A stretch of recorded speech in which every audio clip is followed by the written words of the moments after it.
नमस्कार, स्वागत है आपका न्यूज बुलेटिन में और मैं हूं आपके साथ सपना पांडे। बुलेटिन की शुरुआत से पहले एक नजर इस वक्त की हेडलाइंस पर। रविवार को पीएम मोदी के मन की बात का संस्करण कार्यक्रम में देशवासियों ने किया प्रतिभाग। बीजेपी नेताओं ने सुना कार्यक्रम, सैनिकों के योगदान की सराहना। बिजनौर में चोरों ने दुकानों पर बोला धावा, नकदी चोरी कर फरार हुए चोर, पीड़ित ने की कार्रवाई की मांग। कन्नौज में पति ने की पत्नी की हत्या, ईंट से की पत्नी की हत्या, साजिश में बहनोई भी था शामिल। कर्नाटक के हुबली में 4 साल के बच्चे ने रचा इतिहास, साइकिलिंग में बनाया नया रिकॉर्ड। अमेरिका के कैरोलिना में भारी गोलीबारी में 11 लोग हुए घायल, घायलों को तुरंत अस्पताल ले जाया गया। चलिए अब रुक करते हैं खबरों की ओर। खबर देहरादून से है, जहां क्रीड़ा मैदान में स्टेट स्पोर्ट्स 2025 वॉलीबॉल प्रतियोगिता आयोजित हुई, जिसमें रखणीखाल की 50 से अधिक आयु वर्ग की टीम ने फाइनल में 2-0 से मात देकर विकासनगर डाकपत्थर की टीम को हराया। रखणीखाल की टीम से विक्रम सिंह नेगी को श्रेष्ठ खिलाड़ी का खिताब भी दिया गया। अगली खबर कोटद्वार से है, जहां कोटद्वार विधानसभा क्षेत्र के नजीमाबाद कोटद्वार मार्ग पर एक समारोह का आयोजन किया गया, जहां इस साल हाई स्कूल और इंटरमीडिएट परीक्षाओं में उत्कृष्ट प्रदर्शन करने वाले कोटद्वार से मेधावी छात्र छात्राओं को सम्मानित किया गया। कार्यक्रम में विधानसभा अध्यक्ष ऋतु खंडूरी भूषण भी मौजूद रही। विधानसभा अध्यक्ष ऋतु खंडूरी भूषण ने सभी सरकारी और गैर सरकारी विद्यालयों में छात्रों को उज्जवल भविष्य के लिए शुभकामनाएं दी और सभी प्राइवेट निजी स्कूल के बच्चों को आपके द्वारा पुरस्कृत किया है। आज मुझे बहुत आनंद आया, क्योंकि मैं पढ़ा चुकी हूँ कॉलेज में, और मैं ये जानती हूँ कि भले ही एक छोटा सा पत्र है, लेकिन ये हम सबको बहुत प्रोत्साहित करता है। और मुझे बहुत आनंद आया ये देखकर कि यहाँ 90% वाले बच्चे, 80% वाले बच्चे, लड़कियाँ लड़कियाँ बहुत ज़्यादा थी, लेकिन लड़के भी उसमें थे। बहुत अच्छा लगा, बहुत खुशी हुई कि कोटद्वार जैसे छोटे से शहर से हमारे बच्चे इतना अच्छा कर रहे हैं, गुरुजन इतने बढ़िया पढ़ा रहे हैं, स्कूल इतने अच्छे हैं, माँ बाप इतना ध्यान अपने बच्चों पर दे रहे हैं कि वो कोटद्वार में ही नहीं, उत्तराखंड में भी मेरिट लिस्ट पे आ रहे हैं। बहुत सारी शुभकामनाएं बच्चों को देना चाहूँगी और आशा करूँगी कि ये तो शुरुआत है, this is just the beginning. आगे चलकर वो और नाम अपने परिवार का, कोटद्वार का, उत्तराखंड और साथ ही साथ भारत का नाम रोशन करेंगे। अगली खबर उत्तर प्रदेश के हापुड़ से है, जहां बाबूगढ़ छावनी के छापकोली मंदिर पर वैदिक मंत्रोच्चारण के साथ नंदी महाराज की प्राण प्रतिष्ठा हुई। इस अवसर पर भक्तों ने भोले बाबा की जयकारे लगाए। प्राण प्रतिष्ठा से पूर्व विभिन्न क्षेत्रों में प्रभात फेरी निकाली गई। मेरा नाम चायना है। तो आज जो नंदी जी की मूर्ति स्थापित की गई है, तो आपको कैसा लग रहा है, क्या है? मुझे बहुत अच्छा लग रहा है, यहाँ नंदी जी महाराज की मूर्ति स्थापना हुई है, बहुत दिल से खुशी है और बहुत ही अच्छा लग रहा है। तो मूर्ति स्थापित की गई है, कहाँ पर की गई है? श्यामा सुरभा महादेव के यहाँ ग्राउंड शिवपुरी। मेरा नाम कुलदीप चौधरी है, मैं बाबूगढ़ का रहने वाला हूँ। ये नंदी जी की स्थापना हो रही है सामेश्वर महादेव छपकोली में, और सभी के सहयोग से हो रही है, और इनकी प्राण प्रतिष्ठा की वो पूजा चल रही है। और कल इनका ब्राह्मण कराया गया था क्षेत्र में सभी के उससे, और आज भंडारा है, सभी आए और सभी भंडारे में वो लें, भोजन लें आके। हापुड़ के हाफिजपुर क्षेत्र के कुराना टोल प्लाजा पर हो रहे अवैध वसूली, भ्रष्टाचार, दुर्व्यवहार और गुंडागर्दी को लेकर NHAI को शिकायत की गई है। स्थानीय निवासी विक्रम सिंह तोमर ने कुराना टोल प्लाजा पर आरोप लगाते हुए बताया कि राजस्व को बड़ी संख्या में हानि हो रही है और NHAI के साथ फ्रॉड किया जा रहा है। शिकायतकर्ता ने मांग की है कि NHAI की तरफ से वित्तीय अधिनियमता को ध्यान में रखते हुए कंपनी को कठोर से कठोर कार्रवाई करने की मांग की है। आज ही प्रेस वार्ता की जा रही है, इसका क्या उद्देश्य है?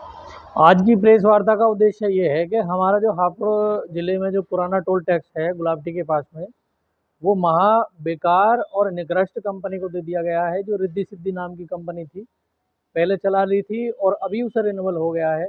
और वो महा भ्रष्टाचार कंपनी है, भ्रष्ट कंपनी है। उसने पहले भी NHAI को चूना लगा चुकी है और चूना कंटिन्यूअस लगा रही है। उसका मुझे पता ऐसे चला कि मैं एक दिन अलीगढ़ जा रहा था, अलीगढ़ जाते समय मैंने अपना टोल कटाया। टोल कटाते समय उन्होंने क्या काम किया, इधर से मैं गया तो NHAI की मुझे पर्ची दी बाकायदा, और जैसे ही मैं उधर से आया सेम डे वापसी में, तो उन्होंने मुझे लोकल पर्ची दी। मैंने बोला भाई ऐसा क्यों कर रहे हो, तो बोले भाई साहब हमारे यहाँ तो ऐसी है। मैंने कि दिखाओ कौन सी मशीन से कटी है। जब मैं उनके बूथ में गया तो मैंने देखा वहाँ पे कि उन्होंने लोकल मोबाइल की मशीन लगा रखी थी, जो लोकल कंपनी द्वारा दी गई थी, जो कि अनऑथराइज है बिल्कुल भी। भाई NHI की तुमने मशीन ले रखी है, NHI ने तुम्हें ऑथराइज कर रखा है, तो NHI के हिसाब से अपना बैलेंस काटो, जो ताकि वो सीधा सीधा NHI को जाए। उन्होंने अपनी जो लोकल पर्चियाँ थी, उन लोकल पर्चियों का जो कलेक्शन था वो सीधा सीधा रिद्धि सिद्धि को लाभ हो रहा है, रिद्धि सिद्धि एसोसिएट के। और रिद्धि सिद्धि के जो अधिकारी हैं मिस्टर दुर्गेश जी, वो सारा कराते हैं, वो सब उन्हीं के संज्ञान में हो रखा है। और इसमें TL है लासा, वो भी उसके दोषी हैं। इसकी मैंने शिकायत PIU में की, लेकिन PD साहब ने भी इस पर ज़्यादा दिशा निर्देश ना लेते हुए मुझे गुमराह कर रखा है कि भाई साहब आज कार्रवाई कर रहे हैं, कल कर रहे हैं। वो टोल उसी कंपनी को दोबारा रिन्यू हो गया। काश अगर ये पहले कार्रवाई कर देते तो इस फ्रॉड कंपनी को तो नहीं होता, ठीक है। और इन्होंने अपना कलेक्शन, जो हमारा डेली का जो कैश कलेक्शन आता है, उसमें कलेक्शन आता है हमारा लगभग अनुमानित, जैसा कि वहाँ मैंने देखा और जो एनालिसिस करा, वो 30 से 40 हज़ार रुपये कलेक्शन आता है, जो कि इन्होंने NHI को दिखा रखा है 1300 रुपये, 200 रुपये, 250 रुपये। कंपनी का अपना बारकोड लगा रखा है। जो हमारे व्हीकल जाते हैं तो उसमें बारकोड दे रखा है, उस बारकोड से सीधा सीधा रिद्धि सिद्धि का बारकोड है वो सारे प्रूफ मैंने इन्हें PIU संदीप टैग को भी दे रखे हैं, और जो हमारे PD साहब हैं उन्हें भी दे रखे हैं, दुर्गेश जी को भी पहुंचा रखे हैं, NHI को भी मेल कर रखा है। और शायद मैंने देखो अभी मेरी शिकायत होगी वो भी है, सारे मैंने विद प्रूफ पहुंचा रखे हैं, लेकिन इस पर कोई कार्रवाई नहीं हो रही, कोई भी, बिल्कुल भी। जो सीधा सीधा एक भारत सरकार को चूना लगाया जा रहा है, जो कि संवैधानिक रूप से बिल्कुल खिलाफ है, क्योंकि हमारा जो टैक्स का पैसा है वो सही तरीके से सही दिशा में सही जगह जाए, ताकि देश की तरक्की में भागीदारी बने। अच्छा, लेकिन जो ये मोटी कंपनियां हैं, मोटा मुनाफा कमा रही हैं, ये कहाँ टैक्स दे रही हैं, क्या कर रही हैं? कुछ नहीं कर रही, ये केवल अपना मुनाफा कमा करके अपना घर भर रही है। जो यहाँ पर हमारी लगभग 6 से 12 लाइन है, उनमें 3 लाइन केवल चला रखी है इन्होंने, 6 लाइन सॉरी, 3 जाने की 3 आने की। जो ऑथराइज रूप से हमारे लगभग 100-125 बंदे हुआ करते हैं, जो NHI ने ऑथराइज कर रखे हैं कि पर बूथ पे पर हेड बैठना चाहिए, ताकि आवागमन में किसी भी सिविलियंस को, पैसेंजर को तकलीफ ना हो, भीड़ ना लगे, ठीक है। वहाँ क्या है कि 3 बूथ बंद करके और अपनी जो मेन पावर वो बचाया जा रहा है, तो सीधा सीधा अपना बेनिफिट कमा रहे हैं। वहीं का चुन और वहीं का पुण्य NHI का बेवकूफ़ बनाया जा रहा है। ये केवल खेला रिद्धि सिद्धि कंपनी कर रही है, और इसका भरपूर मैं विरोध कर रहा हूँ, करता रहूँगा। जैसे कि आपने बताया कि NHI निदेशक को आपने शिकायत करी, फिर भी कोई कार्रवाई नहीं की जा रही, तो आगे किसको आप शिकायत करेंगे? शिकायत मेरा सीधा सीधा गडकरी जी के पास जाऊँगा। मैं PIU कराया मैंने पहले, PIU करने के बाद में मैंने NHI को भी मेल किया हुआ है। मेन तो देखो इशू में शिकायत कहाँ होती है, पहले करते जिस कंपनी को गया है। भाई जिस कंपनी को हम NHI ने ऑथराइज किया हुआ है, तो पहले तो शिकायत उन्हें करनी चाहिए कि भाई साहब आपके यहाँ ऐसा हो रहा है, लेकिन वो खुद ही करा रहे हैं, वो अपनी शिकायत क्यों सुनेंगे? किसको नुकसान होगा? NHI को हो रहा है, सीधा सीधा भारत सरकार को हो रहा है, माननीय नितिन गडकरी जी के जो राष्ट्रीय राज्य मंत्रालय को हो रहा है, सीधा सीधा देश के रेवेन्यू में घाटा हो रहा है। भाई तगड़ा मुनाफा कमा रहे हैं वो। क्या मांग है आप? मांग ये है कि इस कंपनी को, फ्रॉड जो कंपनी है, इसका टेंडर निरस्त कर दिया जाए और कोई भी ईमानदार कंपनी को टोल दिया जाए, उसमें कोई XYZ कोई प्रॉब्लम नहीं है, और इसकी निष्पक्ष जांच हो, और जांच में निश्चित दोषी पाई जाएगी। मुझ पे सारे सबूत हैं, सारे। कन्नौज से सनसनीखेज मामला सामने आया है, जहां पति ने अपने बहनोई के साथ मिलकर अपनी ही पत्नी की हत्या कर दी। पुलिस ने आरोपी पति को गिरफ्तार कर लिया है। पूछताछ के दौरान आरोपी पति ने अपना जुर्म कबूला। आरोपी ने ईंट से कुचलकर अपनी पत्नी की हत्या की थी। थाना इंदरगढ़ में कजाटीपुर गांव है, जहां पे आज 25 तारीख को एक सूचना मिली कि एक पति ने अपनी पत्नी की हत्या कर दी है, जिस पर थाना इंदरगढ़ पुलिस द्वारा उसमें अभियोग पंजीकृत कर लिया गया है, और उसको पति को गिरफ्तार करके जेल भेजा जा रहा है। अगली खबर उत्तर प्रदेश के बिजनौर से है, जहां नूरपुर में धामपुर चौराहे पर एक सैलून की दुकान में चोरों ने ताले तोड़कर धावा बोल दिया, जिसके बाद पीड़ित दुकानदार ने पुलिस से शिकायत की मांग की। क्या नाम है आपका, कहाँ के रहने वाले हैं? मेरा नाम वसीम अहमद, ग्राम सुजातपुर टिक्कर का रहने वाला हूँ। ये आज क्या घटना हुई तुम्हारी दुकान में? जी मैं जैसे ही चोरी हो गई, दुकान जैसे बढ़ा के गया था, हर दिन बढ़ा के जाऊँ तो वैसे ही, और आके देखा तो चोरी हुई पड़े, इसमें ताले टूटे पड़े मेरी दुकान। धामपुर वाले चौराहे पर नूरपुर में मेरी दुकान है। क्या क्या चोरी गया? चोरी एक तो इन्वर्टर ले गए और पैसे रखे थे, वो भी पैसे कितने? चोरी हो गए, 5,000 रुपये थे। पुलिस को सूचना दी आपने? पुलिस को सूचना दे रहे हैं। अब क्या चाहते हैं आप? बस कार्रवाई हो, हमारी दुकान पैसे मिल जाए। प्रधानमंत्री नरेंद्र मोदी ने बीते रविवार को मन की बात कार्यक्रम में 122वें संस्करण में देशवासियों से संवाद किया। उन्होंने आतंकवाद के खिलाफ एकजुट होकर लड़ने का आह्वान किया। प्रधानमंत्री ने सैनिकों को सुरक्षा बलों के योगदान की सराहना की और वहीं विधानसभा अध्यक्ष ऋतु खंडूरी भूषण ने भी प्रधानमंत्री नरेंद्र मोदी के मन की बात संस्करण को सभी क्षेत्रवासियों के साथ सुना। मन की बात कार्यक्रम देखिए, आदरणीय प्रधानमंत्री जी का ये बहुत ही पसंदीदा कार्यक्रम है। आज हमने बुधवार में बच्चों के साथ देखे, बहुत आनंद आया जिस तरह की बात उन्होंने कही। यहाँ एक तरफ ऑपरेशन सिंदूर के बारे में बताया, हमारे सैनिकों के शौर्य के बारे में बताया, दूसरी तरफ उन्होंने अगली बार कही कि अगर आप संकल्प लेते हैं किसी चीज़ को पूरा करने की इच्छा रखते हैं तो आप उसको ज़रूर कर सकते हैं।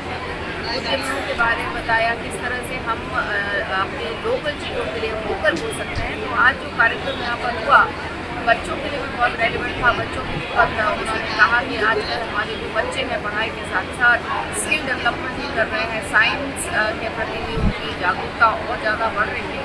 तो आज ये कार्यक्रम जो मन की बात रहा बच्चों के लिए बहुत अच्छा था, बहुत रेलिवेंट था और मुझे बहुत खुशी है कि बुधवार में हमने बच्चों के साथ ये कार्यक्रम। अगली खबर कर्नाटक से है, जहां कर्नाटक के हुबली में 4 साल के बच्चे ने साइकिलिंग में केवल 39 मिनट 24 सेकंड में 11.18 किलोमीटर की दूरी तय करके इंडिया बुक ऑफ रिकॉर्डर्स में अपना नाम दर्ज कराया है। सुविनिश ने इंडिया बुक ऑफ रिकॉर्डर्स में अपना पुराना रिकॉर्ड तोड़कर नया कीर्तिमान स्थापित किया है। अगली खबर मध्य प्रदेश के दमोह से है, जहां शादी में जा रही एक कार ने कुत्ते को कुचल दिया, जिसके बाद हटा विधायक के बेटे और उनके साथियों ने कार में तोड़फोड़ की। वहीं मामले को कवर करने जब पत्रकार घटनास्थल पर पहुंचे तो विधायक के बेटे ने कवरेज कर रहे पत्रकारों के साथ मारपीट की। जब पत्रकारों ने पुलिस थाने में शिकायत दर्ज की तो पुलिस ने भी उनके साथ अभद्रता की, जिसका विरोध करते हुए पत्रकार धरने पर बैठे और पुलिस प्रशासन को ज्ञापन सौंपकर FIR दर्ज करने की मांग की। शुक्रवार की रात में हटा में था। हटा में मुझे एक फ़ोन आया, सूचना मिली कि हटा में राजमहल जो गार्डन है उसके पास में एक एक्सीडेंट हो गया है, तो वहाँ पर हंगामा हो रहा है और एक गाड़ी में तोड़फोड़ की जा रही है। और जैसे ही मैं वहाँ पे पहुँचा तो मैंने इस पूरी घटना का वीडियो बनाने का प्रयास किया। मैं उतरा, मैं कवरेज करने के लिए पहुँचा था। मैंने वीडियो बनाने के लिए मोबाइल निकाला, तो जैसे ही मैंने मोबाइल निकाला तो हटा विधायक के छोटे पुत्र प्रिंसदीप खटीक और उनके अन्य परिजन और करीब 40 से 50 लोग मौके पर मौजूद थे। वो सभी मेरे साइड झपटे और उनने मेरी कॉलर पकड़ के मेरे साथ में मारपीट कर दी और मेरा मोबाइल भी छीन लिया। उसके बाद में जब मैंने हटा थाने में जाकर अपनी जान बचाने का प्रयास किया तो हटा थाने में भी विधायक के परिजनों के द्वारा मेरे साथ में गुंडागिर्दी की गई। यहाँ तक कि हटा पुलिस के सामने जो है विधायक के परिजन एक कल्लू खटी कहलाते हैं, उनके द्वारा मेरा दूसरा मोबाइल भी छीनने का प्रयास किया गया। हालांकि उसके बाद मैं पुलिस के हस्तक्षेप के बाद उन्हें दे दिया था वापस। तो कल मैं धरने पर बैठा रहा करीब 3 से 4 घंटे, लेकिन पुलिस के द्वारा कोई भी इसमें तथ्यात्मक कार्रवाई नहीं की गई। दमोह से एडिशनल SP संदीप मिश्रा मौके पर पहुंचे। उन्होंने बोला कि जो है आप अभी आवेदन दे दीजिए और सुबह तक FIR जरूर की जाएगी। मैं जैसे ही मैंने सुबह फिर से दमोह SP साहब को फ़ोन लगाया तो दमोह SP साहब बोल रहे हैं कि जब आपको पता है कि जहां विधायक इन्वॉल्व होते हैं तो वहां आप लोग वीडियो क्यों बनाते हैं। कुल मिला के सीधी बात है कि ये चाह रही है दमोह पुलिस कि भाई जहां राजनेता जहां विधायक हंगामा करें वो तो नंगा नाच क्यों ना करें, लेकिन वहाँ आप लोग कवरेज नहीं करो। ये पत्रकारिता का हनन है, ये हमारे अधिकारों का हनन है। हमने लगातार ही जो है FIR की मांग की है, लेकिन दमोह पुलिस के द्वारा अभी तक मामले में कोई भी FIR नहीं की गई। इससे स्पष्ट प्रतीत होता है कि सत्ताधारी पार्टी के दबाव में आकर जो है दमोह पुलिस कुछ भी करने के लिए। क्या क्या चीजें आपसे छीनी गई थी मारपीट के दौरान? मारपीट के दौरान मेरा मोबाइल भी छीना गया था और मेरी चेन थी करीब जिसका वजन है 2 तोला के लगभग, वो चेन भी छीन ली गई थी। और मेरा जो पर्स था उस पर्स में करीब 6 से 6.5 हज़ार रुपये लमसम हो गए, वो पर्स भी छीन लिया गया था। तो मेरे साथ में यह पूरी लूट की घटना भी वहाँ पर हुई है, मारपीट हुई है। इतना बड़ा कृत्य इन लोगों ने किया है एक पत्रकार के साथ में, लेकिन उसके बाद भी दमोह पुलिस कार्रवाई करने से पीछे हट रही है। क्या चाहते हैं? हम चाहते हैं कि ऐसे आरोपियों पर कड़ी कार्रवाई की जाए ताकि पत्रकारिता का हनन ना हो, पत्रकारिता के अधिकारों का हनन ना हो। आज मुझ पे हमला हुआ है, कल दूसरे पत्रकारों पे हमला होगा। मैं माननीय मुख्यमंत्री जी से भी निवेदन करना चाहता हूँ कि जल्द से जल्द पत्रकार सुरक्षा कानून भी लागू करें ताकि पत्रकारों की सुरक्षा का ध्यान रखा जाए और इन पर कठोर कार्रवाई की जाए। फिलहाल बुलेटिन में इतना ही। देश और दुनिया की बाकी तमाम खबरें देखने के लिए बने रहिए पल्स 24 न्यूज के साथ। नमस्कार।